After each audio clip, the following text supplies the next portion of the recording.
Okay. Hello, everyone. Thank you for tuning back in again at Reinventing the Tattoo for Let's Talk About Feelings with me and Dusty Pitchstick. Thank you to Gabe, Guy, everyone at Reinventing that helps us come together and do the things that tattooers don't typically do, which is talking about feelings. Yeah, thanks for joining us. Dusty was actually having a little bit of difficulties with sound. Let's see how you're doing today, Mr. Dusty. Is that any better? That's much better. Okay, yeah, maybe something's up with my AirPods. Very odd. Very odd. I literally, it sounded like you were speaking a different language for a minute there. Like quite odd. Quite odd. Yeah. Quite. So we took a week off last week. Life has been a lot of good, but a lot in general. We had Dusty and Aura and Josh that work at Dusty's shop. Will work at the shop Dusty also works at down here. We also had Hondo, who's another artist from the Ohio area here. So we had a lot of people in the house and a lot of things going on. But now we're back this week. And there's been a lot of feelings from then to now. So Amber, hello, how are you? Hello. So yeah. I am doing fabulous. How are you?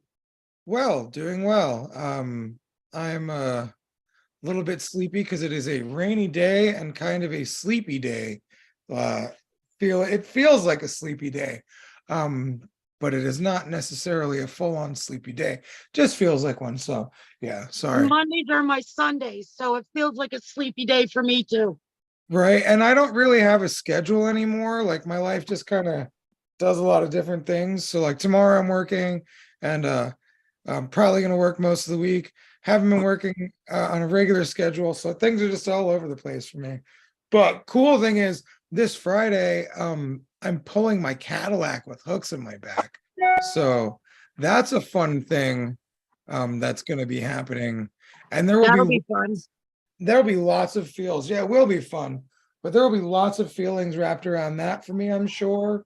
I don't know. I have this weird ability to underestimate the shit out of things. So I'm kind of underestimating this experience. So it might be really like shitty and it might be really crazy and it might not be as easy as I think. But also I'm underestimating my vasectomy in a month, which also might be a weird underestimation that I shouldn't go through. But yeah, underestimate. They can reverse themselves. Well, let's hope that doesn't happen. And if that does happen, that's just what it is. But I'd rather not have Donna have her insides cut out and fused together. So that's cool. But yeah, so Dusty, how has it been? You've been go the fuck go. It's been a little go. Yeah. It do go occasionally. Not bad. Yesterday I was off, so I got to recoup a little bit. Prior to that, yeah, it did not stop going for a minute there. On top of recovering from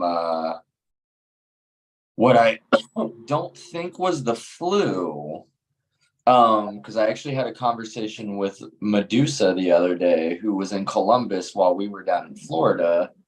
And so our paths did not cross, but she came back home and got diagnosed with, I want to say like Lorovirus or something like that. I guess it's like a really common flu-esque one that makes the rounds hard, and it's spread through like basically people get, not to get too grody on reinventing, but people get diarrhea and then like the old fecal particles get in the air and then it spreads like wildfire.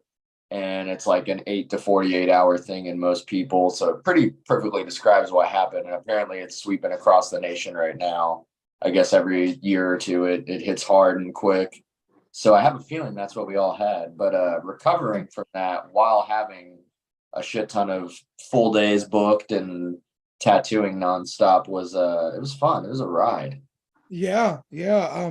I went from like the stomach flu part of it to like regular flu symptoms after you guys left. So that was real fun. Like I got stuffy head and like super sore throat and been fatigued and shit. So I'm still like kind of recovering from that, but at the same time having a million people around. And one of Jaden's friends just moved in yesterday, and I just found out this morning that another guest artist will be here at 9 p.m. So you know, I don't know if I'm ever going to get downtime, but I think that's just life right now, and I think that's okay. Sometimes it do be like that. It do be, and I'm still thinking about possibly coming out there next week. You should do it. The biggest deterrent is the fucking tickets are like $500 and $600. Who are you flying with?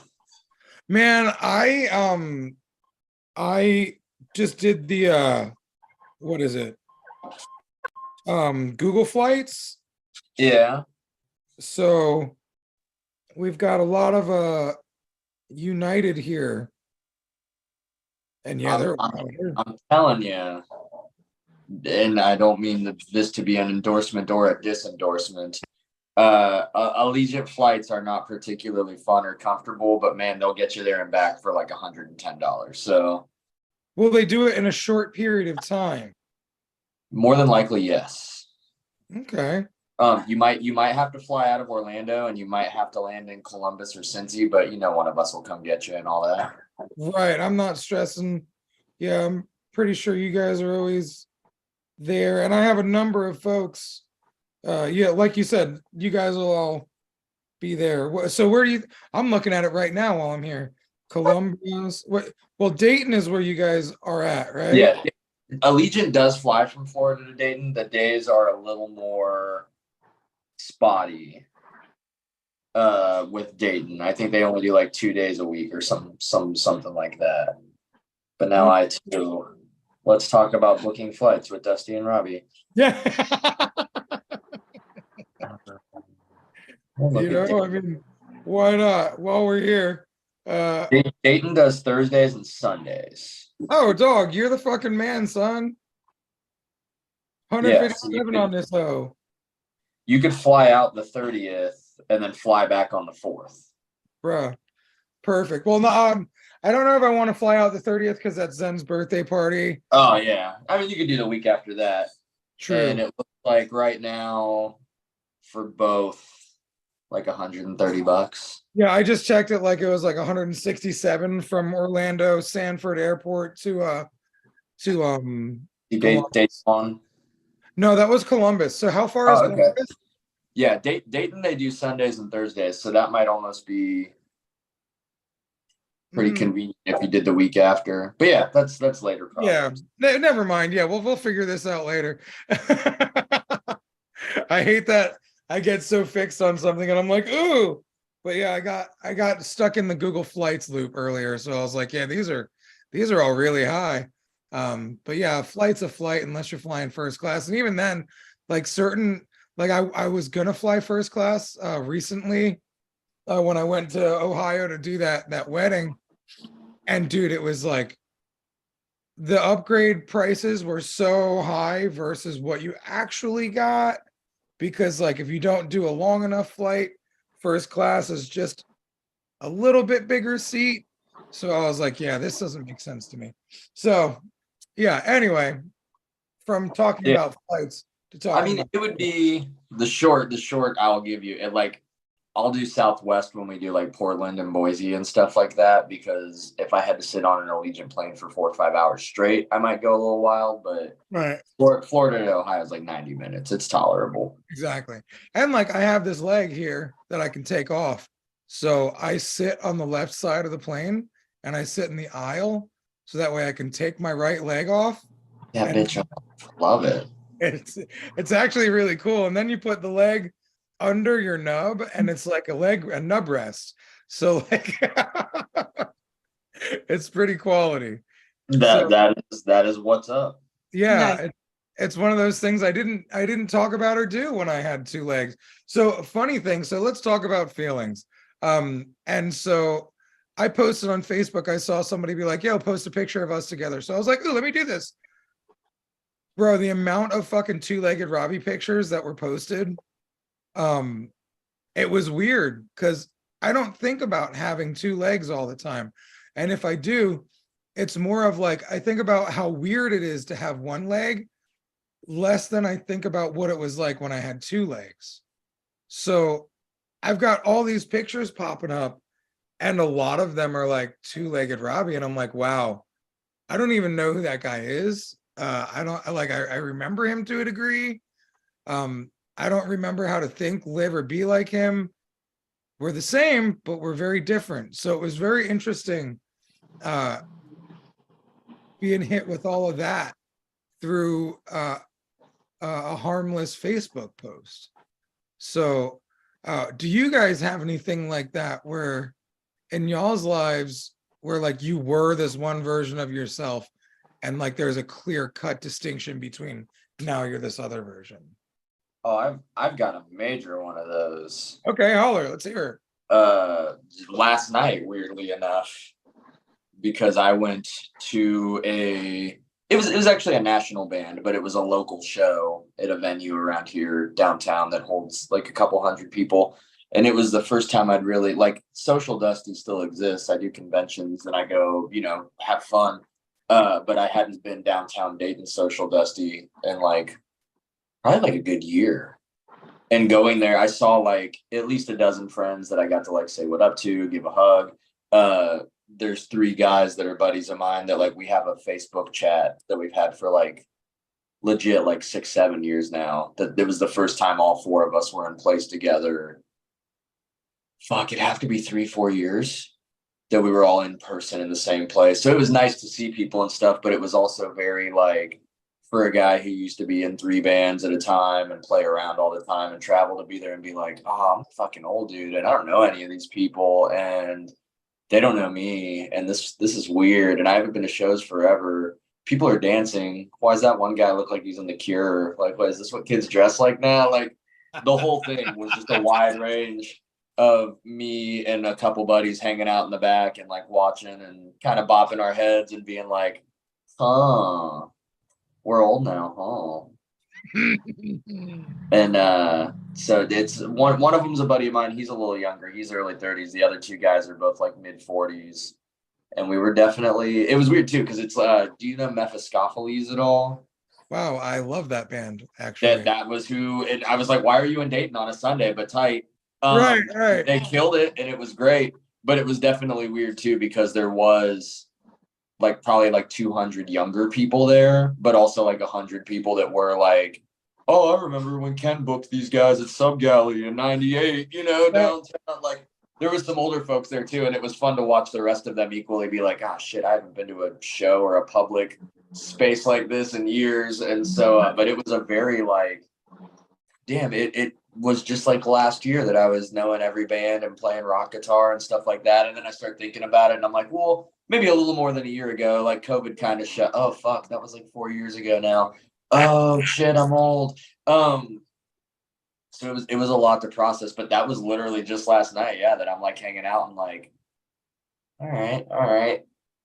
This is weird because I used to just know everybody here and love this place and stuff. So still had fun. Still did some Charlie Brown dancing to some ska music, but definitely equally just went through one of those like, where does the time go? Holy shit, what have I become kind of moments. Yeah, absolutely, man. It's really cool when that happens. It's like, and I'm sure just because you've recently experienced it, like it's almost like an out-of-body experience to a degree, where you're just like, oh, this is really real. Oh, I'm really here. And it's one of those things for me, it wasn't like a bad thing to look back and think, it was just a thing. Yeah. No, and like it's funny. What's that? I said I totally agree with that. It wasn't a bad thing. It was just a thing. Yeah, different. Like, dude, it's funny. I have that same experience when I go to like shows with Jaden. Like we went to a literal venue that I used to turn up at. Like we went there a couple months ago, and like I used to go there and get fucking hammered with my homies. I used to date a girl that like lived at that bar. So like we used to go there all the fucking time. So all the memories that come back from like young crazy party Robbie to like now I'm here as a dad, like pretending to be a party guy. Like, yes, kids, I am also a young kid that likes to party with this music. You know, it's Yes. it's funny. Amber, I'm sure you have something like that too, huh? Just yesterday, we took the grandkids to Earth Day Okay. at the local recycling center, which is a huge thing. They do a big thing every year. And I ran into an old friend of mine I haven't seen in quite a few years. Her name is Summer. Now, usually when Summer and I run into each other, some hippie debaucherous shit happens soon after. Right. Yeah, that's just what happens when we run into each other. On Earth Day, no less. Right. On Earth Day, of course. She was there selling her, selling her tie-dyes and playing her didgeridoo. And I had my grandkids. And usually if we run into each other, it's on. But I had my grandkids with me. I was with my daughter. And I made a very different decision than I would have made even maybe 2 years ago. Right. Right. Yeah, it's weird, isn't it? And like that growth that hits you and the wondering, like a lot of these pictures from me came from conventions. And it's like, oh wow, I used to do a lot of those. And now like every time I'm like, oh, let me do a convention, I'm like, ooh, maybe not. So it's just funny how things change in such a short period of time. And that short period of time, there's so much that has gone on between from then to now. So it's really interesting how that pops out for you and the different decisions you make. Like one of my friends, he kind of comes and goes in and out of my life. We're very good friends all the time. We never stop being friends, but he just disappears sometimes. And he just resurfaced yesterday. And I was telling him about how when the baby was born, Zen was born, how I ate some edibles and I was holding him and they hit me way harder than I expected. And I made a promise to him that night. And I was like, dude, I'll never be too messed up to like hold you again. Like, this is fucked up. Like, and since that point, since he's been born, like, man, I've had a few little moments of getting a little whacked out of my mind, but nothing to the point where I have to be in charge of the baby and I'm fucked up. Whereas when I was a youngster, I'd black out and I'd go to bed and Jaden would wake me up to drive him to school, and like, that's not even a possibility of the human that I am now. Oh, I got a lecture from my daughter this week that I'm apparently acting like a 15-year-old. Okay. She actually said to me the other day, don't be out too late. I need you up in the morning to help me with the kids. So, and I was like, I can be out as late as I want. I'll be fine in the morning. I'm 47, not 15. Right. So are you actually acting like a 15-year-old or is she just bummed out that she needs your help? She's just bummed out that mom has a life of her own now. And it's young. She's a single mom, right? Yes. It's young. It's difficult being a single mom, being a single parent, yes, being young, and when you're young and you don't know what you're doing, I mean, shit, I don't even know what I'm doing. And I feel like I'm not young anymore, like Zen earlier, I was trying to set up, a little mellow time so I could get him down for a nap before I did this. And he jumped off my lap and goes fucking yanks all the things out of the fucking closet and starts screaming and crying. And I'm like, Zen, like, so even as a stable grown parent, it's hard to be a parent sometimes. Yeah. And it's weird because like Dusty's been visiting a lot and he keeps making jokes like, all right, well, last time he was here, he was barely standing. Now he's running everywhere. Like next time I visit, he's going to be using full sentences and driving and shit. And like the things. Gonna have his forklift certification. Right. And like, I keep thinking about like, man, I didn't even think like, I just keep looking at the days as they come with the baby rather than looking at him as a growing organic being that will be 2, 4, 5, 9, 12, and like what our relationship's going to look like through that, what day-to-day care for him is going to look like through that, you know, what I'm going to feel like as a parent and as an individual with all that. So it's going to be really interesting being on the sidelines, also coaching and playing the game as a parent with him, you know, because like Yeah. with life, you kind of do all three no matter what, right? Like you feel life as you're viewing it, but you also feel life as you're living it. And then you feel like life as you're going through it, like orchestrating it all. It's a lot. So yeah, I wonder a lot of the time what it's going to be like raising this little person.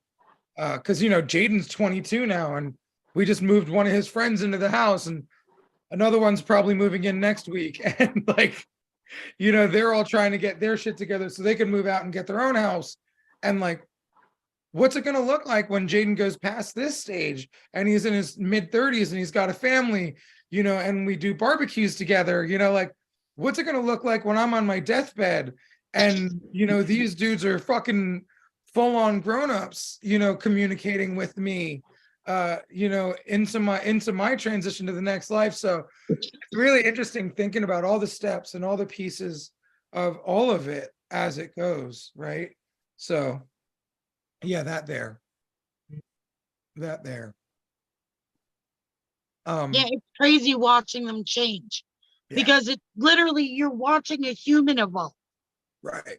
But also you're evolving as the observer of something else evolving. Yes. Others are observing you while you evolve.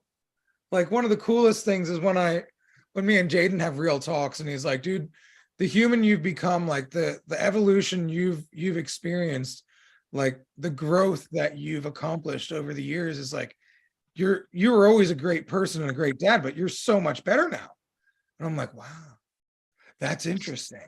So it's really interesting going through all the bits of it and like thinking what the new bits are going to look like. Because you know, you're a grandma, you know, you're evolving, but you're also like taking care of other people that are at different stages in life than Yeah. you ever expect. So what's your life going to look like in 10, 20 years? You know, like shit, you're doing this tattoo apprentice thing, like real head on now. Like what's your life going to look like in a year or two?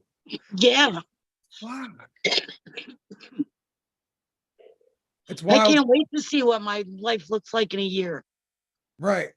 And that's the cool thing. Like one time I was moving to Indiana and I was talking to a good friend of mine and he goes, you know, you're scared and you're worried right now, but what you're not paying attention to is the fact that this is a new beginning and there's so much more awesome and new stuff coming to you. Like life isn't over at all. Life is actually just beginning in so many ways for you. And when we think about it like that, wow, what a weird thing, you know, like life is beginning for us every time we start something new.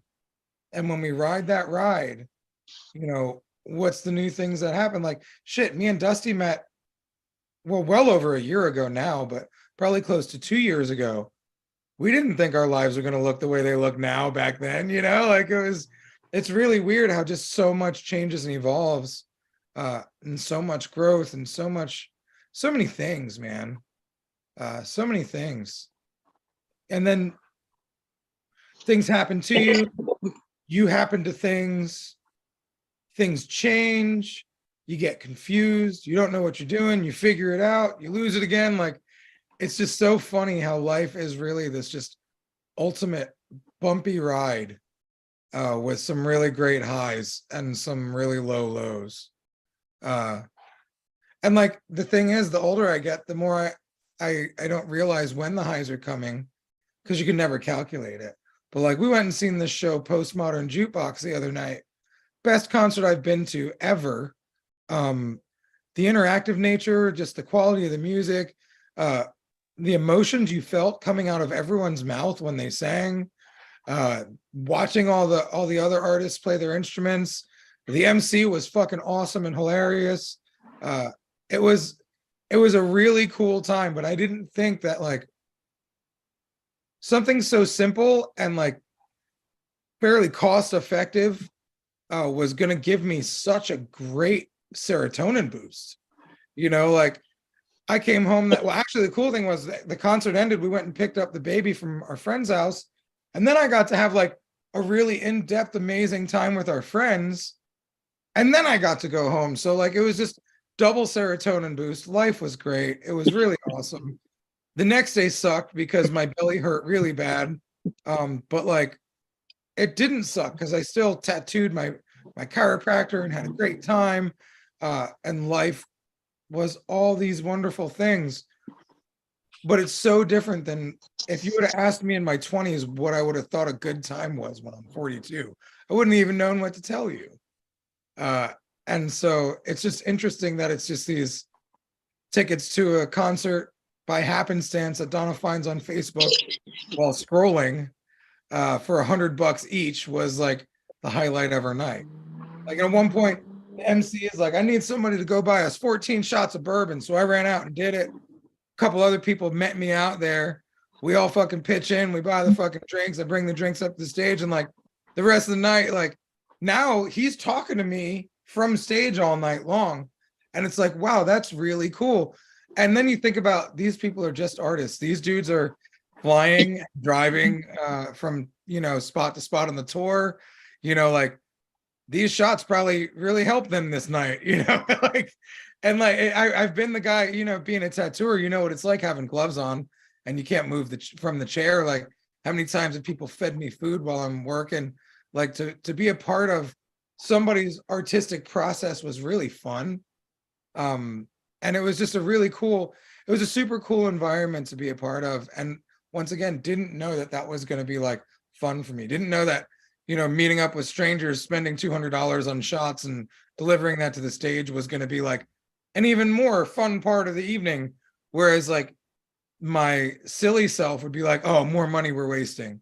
Where it's like, no, man, we're having a nice time. And that makes me think of you, Dusty, because you are like a very ultimate gift giver, like the gift that showed up for Zen the Saturday night. That was really cool and awesome. And like the effects that giving has on people. It's really interesting to like look at the effect that giving and like the relationships you build by giving and the things that come back to you that you don't expect to come back to you because you're just giving for fun. It's interesting stuff, right? Yeah. And I know you do a lot of giving. You said you posted something on your social story, hoping to get a certain response for giving's sake, and you didn't get to do the giving's sake. Did anything change on that? Quite work out in my favor the way I was hoping this time. All right, but that's all right. It will. But I like that concept, like this time, and it will, because like. I feel like we give up on things very easily, especially if they don't go right the first time. Yes. Which is, just try again. Especially with something like that. It's such a silly thing that like, it'll be fine. Right, exactly. Especially like when you're trying to do something nice and it doesn't work out the way you think. But that's where the old adage, no good deed goes unpunished, comes from. So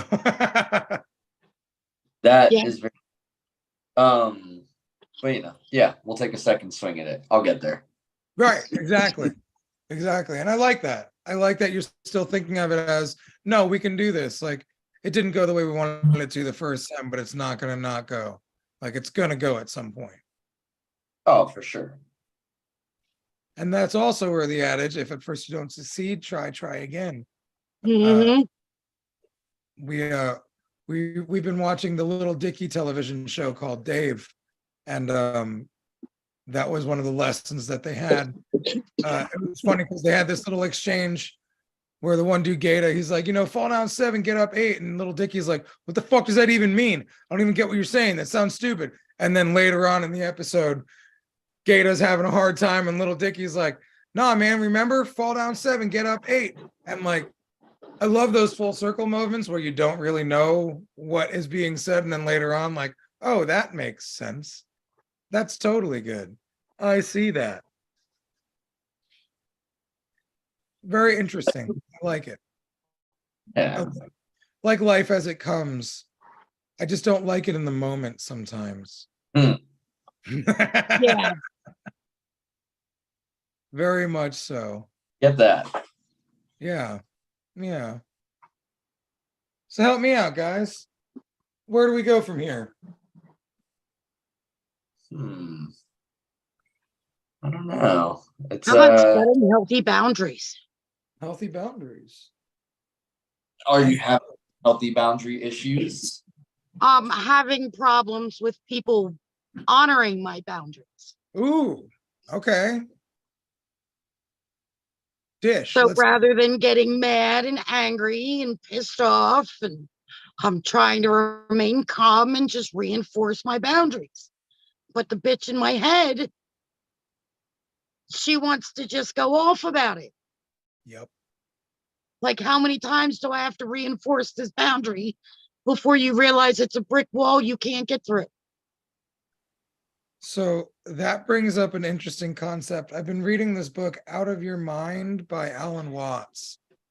And one of the things that really stuck out to me the other day was he was talking about like Zen masters and monks and things.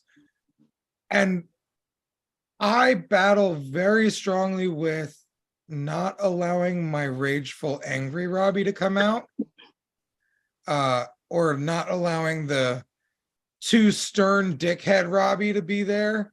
Yeah. And it's funny because, he talks about these Zen masters actually in a very similar way to old school apprenticeships. And it's like, you show up at the temple and you say you want to seek enlightenment, or you want to study Zen, and they tell you, fuck off, we ain't got room for you. Too bad. And so you sleep outside and they're obligated to give you food. So they give you food, they tell you they ain't got no place for you, but you sit there on the front doorstep waiting for somebody to eventually let you in. And part of the practice in Zen is like being put out like that and being patient and waiting for the master to tell you if you pass the test or not. And in that essence, you're sleeping outside, they're feeding you right, but like they're telling you no, no, no, and you're persistent. And then they let you in because that's part of the test. And then they talk about at some point in time when they take you on as their student, that's when the beauty of this relationship really happens. And I think that's really interesting that they start out like dickheads. Yeah. And tell you fuck off, basically. And that's a test of your patience and a test of like your willpower to see how much you really want this shit. So, while I don't need to revert back to my old hardcore, tat goddish ways, it's interesting to see that even in Zen Buddhism, like they're kind of dicks. And there's no like, oh, everything's perfect, sunny, rosy, flowery, perfect, even to use the word again. Like there's no such thing as like the sweet, perfect fucking journey. The journey is always meant to be kind of bumpy. So to get back to your boundaries, sometimes you just need to be motherfucking stern and have patience. And, sometimes you need to, I'm always evaluating who I am and what I'm doing to the situation, right? So if my boundaries are being met with boundary pushers, what could I be doing differently? Not necessarily wrong, not like what am I doing wrong, but like what could I be doing differently to make sure that these boundaries aren't being forcibly toppled over? So do I need to pull out the stern dad voice? Do I need to like smack the table with a stick and be like, we're all lucky that wasn't someone there under that stick. Do you understand what my boundaries are now? So, and that's fun. That's like a funny regulation of internal struggle, because like, what are my boundaries with self so that I don't go past these boundaries, but I need to make sure that they understand that these boundaries are in place. So think about what you could be doing differently to convey your boundaries being exactly stern in where they are. And Oh yeah, I definitely think I'm being too nice about it. and so, you know, it's funny when Zen fucking opened up the cabinet and yanked out all the pots and pans, and I screamed. He ran to me crying, like, "Daddy, please help me." And I was like, "You little motherfucker. This is why we don't want you going in the cabinets." But like, the funny thing was, after that, he sat on the couch with me and cuddled up with Dad. And he was like, "All right, fuck this. I made a mistake." So like, sometimes when the thunder claps, the boundary is more specifically outlined. Yeah. You don't have to be a motherfucker, but sometimes using your mom voice or your dad voice, you know, is definitely a part of boundary setting or boundary keeping. Like, hey, I said this isn't the way we do this round here up in this bitch. And I ain't really about trying to put out these consequences, but in case you had forgotten, consequences be a real thing in this motherfucker. If we ain't really about that in these parts. Right. You know, so like, I don't know. Ruling with an iron fist isn't necessary, but an iron fist can sometimes be necessary. That's extra funny because I have a very redneck family. Uh-huh. So the Southern accent was really funny. I love it. It makes me Because happy. it matches. Like, it matches a lot of them. And you know, it kind of, I don't know. I don't think anybody wants to see an unhinged redneck. No. You know, once you've pushed their boundaries. I've seen them at weddings and funerals and everything in between. You know, I mean, and that kind of leads me to like something I've been battling with my whole life, but like really starting to understand more lately is the concept of when to use your dad voice. I am not my anger. My anger is a part of me. My anger is a tool at times, and I need to decipher and use my discernment for when my anger needs to come through. I recently had to fire someone, and sorry. that was just a very funny series of events. It was. And when we got to the actual firing, I had to use my dad voice, and it sucked. And like, it was comedic when you look at every aspect of the situation, which I won't go into. But like, when you have someone that isn't that I don't feel is fully being honest with me, and then I call them out for that, and then they have excuses and arguments, that's my line. Like, you're not allowed to act stupid around me, and you're not allowed to treat me stupid. Like, yeah. You're allowed to make mistakes, you're allowed to be human. But when you start acting cognitively stupid and fucking with me and my perspective, now we got a problem, friend. So when I went to having to do this firing, it just was like, I try to keep, every time I fire someone, I try to keep it simple. I try to keep it concise. I try to keep it friendly. I try to make it to where if you rectify the shit that I'm uncomfortable with, we could actually possibly work together again. But as soon as you start combating me when I'm trying to be kind, that's when Robbie loses his motherfucking shit. And like, I ended up smacking in rhythm to my words, my hand, while I realized, oh shit, I need to stop this conversation, because it just kept getting me more and more fired up.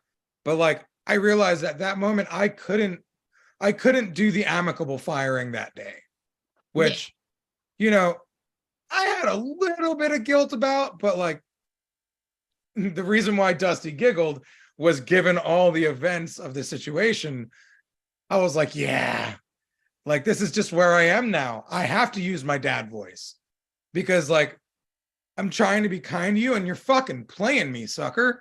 Like, you can't fucking play me like this. So it was just weird that like, I found a need for the dad voice and didn't feel bad about it. Yeah. You know, like we had a music event at my shop a couple weeks ago, and there was a homeless dude hanging out, and he had a giant fucking scar down the side of his head. So immediately I'm thinking like severe brain injury. He might not fucking be all there. Let's give him as much love and respect as we can, because there's a large group of people here. A couple people are drinking. He's got his drink. No big deal, right? Then he starts yakking everywhere. He's fucking vomiting all over the parking lot. And Brittany, my shop manager's like, Robbie, dog, this guy's fucking vomiting out there. So I go up to him. I'm like, Playboy, we can't post. I can't have you posting up here like this, man. You know, because I always try to choose my words intentionally and soft, because you don't want me being the one that I don't want to be, right? Yeah. Like I came up and I was soft, and then like he kept pushing me, and then he tried to fight me. And I was like, okay, now dad voice got to come out. Get the fuck on, Playboy, because number one, I ain't fitting to fight you right here. But if I do, it's not going to go well for you. So that's not here. Then he starts telling me he owns this bitch. I'm like, actually, that's not true. And now you've made me mad. So get the fuck off my property before some shit really goes down, homie. And like, I wanted to just be like, dog, you're vomiting all over my parking lot. Go hide in the bushes somewhere or some shit, you know, like just get on. Don't make it weird for my peoples around me. But instead, I got to raise my voice. And now all the dudes that's out here is now circling around you. And now it's scary for you. Get the fuck on. But like, once again, I did have empathy and sympathy for the man, because I saw the scar on his head and I realized he's homeless. I've never lived that life, but I have been a drunk before. So like, I felt bad for this guy, you know? And then when he starts fucking acting a damn fool, I'm like, oh, that's what it is. You just can't allow this. You have to fucking jam your stake in the ground and be like, this is my boundary. Hard line, hard no. Fuck that shit. This isn't what we're here for, buddy. And well, it doesn't feel good yelling at someone, knowing that you made a clear boundary from the start and they refused that boundary, and then you ended up using your loud voice, and then that ended the conversation and the debacle. Like, all right, well, now I know that like using my dad voice gets things done when I don't know how to get things done kindly. Yeah. Doesn't mean I got to go out and fucking be an axe murderer and fucking, you know, ruin people's lives with my dad voice. But like, if it's a tool I need in that moment, it's a tool I need in that moment. So once again, circling back around to the boundary stuff, you know, like if, as long as you know that you are not out to, you know, you're not gunning for people due to your own emotional projections, you know, like sometimes, you know, like, you know, raising the fist of power, like lets them know, hey, this is what's going down here, guys, that, you know, smashing that stake of boundary in the ground in front of you. Like, this is my boundary. You're crossing it, and this is not okay. And the sting of that will definitely make a motherfucker know sometimes. Yeah.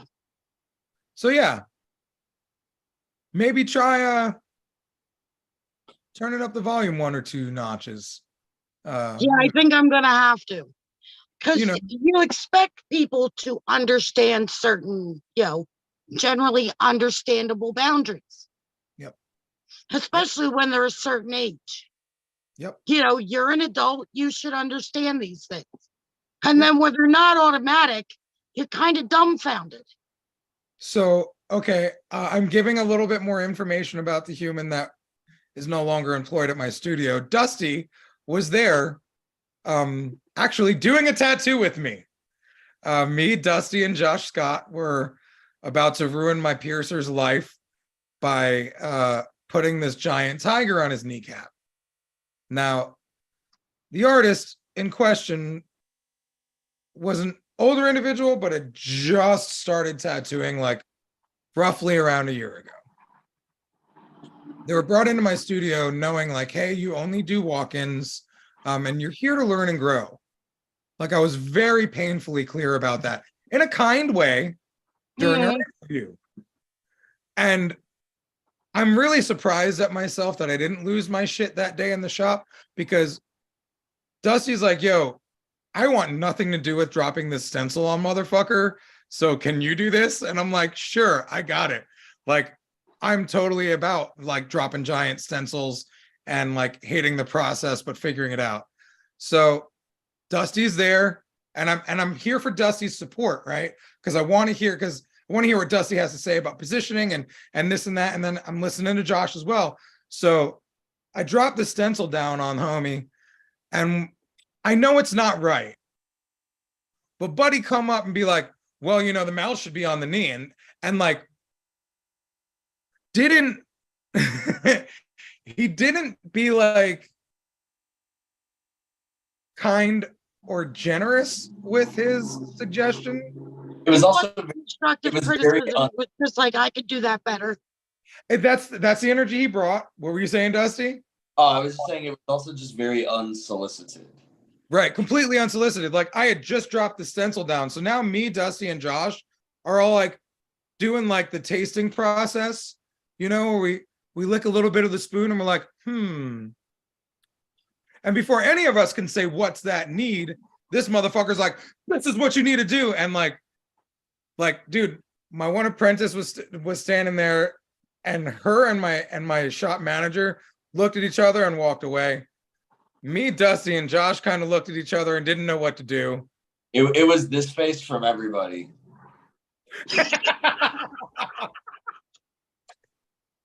And like, his employment would have ended there had I used my dad voice in that moment.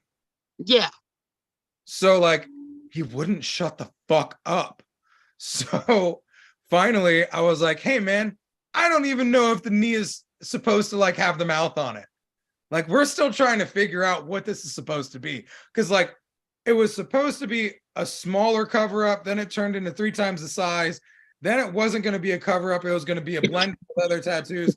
Then it turned into a cover up of 3 tattoos. So like, there was so much figuring to go on with this. Like we didn't even know where we were, but like, that was me knowing that my boundary had to be like another kind nudge. Like, I don't really know what we're doing here, man. Just let us figure this out type thing. Yeah. And now Robbie 5-10 years ago, man, that boundary would have been painted in bricks in front of you. Like I would have hit you in the face with that fucking, like the boundary of shut the fuck up. I'm figuring this shit out. Don't bother me. You're annoying me. You're fucking out of your lane. You're speaking out of pocket. Who the fuck do you think you are? I'm probably going to fire you right now and embarrass you in front of everybody. So like, it's really interesting to see like how I've learned to not need a win in the moments where I'm feeling reactive because of somebody or something that I'm not really in love with the way they're doing it. Yeah. So it's kind of cool when you can learn how to kindly and gently nudge somebody. But like with the baby, if he fucking grabs my hair and starts yanking, I just grab his arm and I just start applying pressure to his wrists. I'm not hitting him. I'm not yelling at him, but like the pressure that I apply, he eventually is like, oh, and he lets go. I don't got to yell at him. I don't got to react. It's just a thing. So it's cool, like learning how to apply pressure when it comes to your boundaries without making a scene, without breaking someone's wrist, you know, without breaking someone's spirit. You know, like we don't have to break people's spirit just to fucking point out that the boundary's being crossed. But we can let them know, hey, your spirit will get broken if you don't respect me and my boundaries. And then if you're fucking wrong, right? Like if your boundaries that you got stern on were wrong, then you have to deal with that later. You have to deal with the fact that you overcorrected or you were too aggressive. That's on you. But if you do it the right way, then you do get to have the ball in your court. You get to decide when your boundaries are being crossed. You get to decide when you've corrected it properly, and then you get to decide when you've corrected it improperly. Because I'm never going to fucking correct everything properly. Like, especially now that I took on another apprentice, man, I know the day is going to come that she's having an off day and I'm having an off day. and I'm going to have to apologize for my actions. Like, I know that. But knowing that up front makes me feel better than thinking I'm going to be perfect this whole time. And then when I lose my shit, then I'm going to fucking hate myself forever and then have to fucking spiral and then unspiral and all those things, right? So now I know this is just what happens in this situation. My boundaries are clearly painted, but you're having a hard time figuring them out. So it's cool, but like, I'm going to make mistakes and you're going to make mistakes. And that's also another thing, like correcting the apprentice situation. Rather than being like, what the fuck is wrong with you, you dumb piece of shit? It's like, hey, you know I need paper towels. Why do we not have them? Please make sure we don't not have them.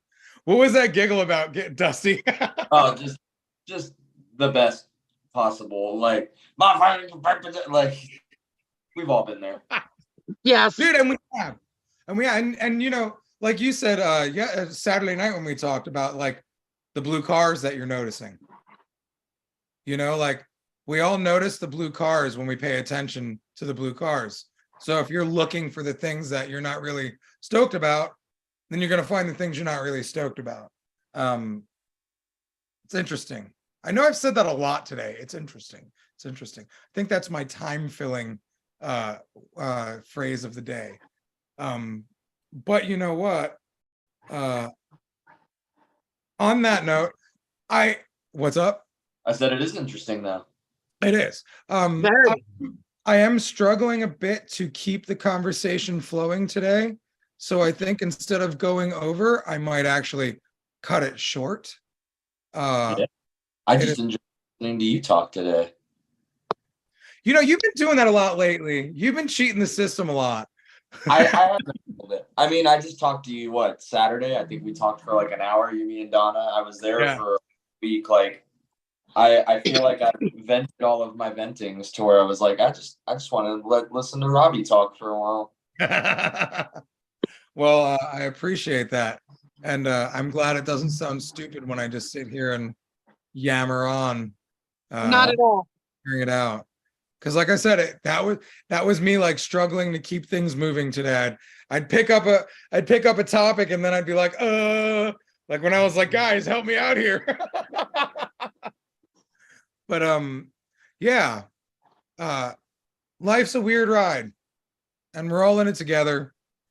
And I appreciate y'all for listening to the yammerings and adding your ones and twos and fours and fives and inputs.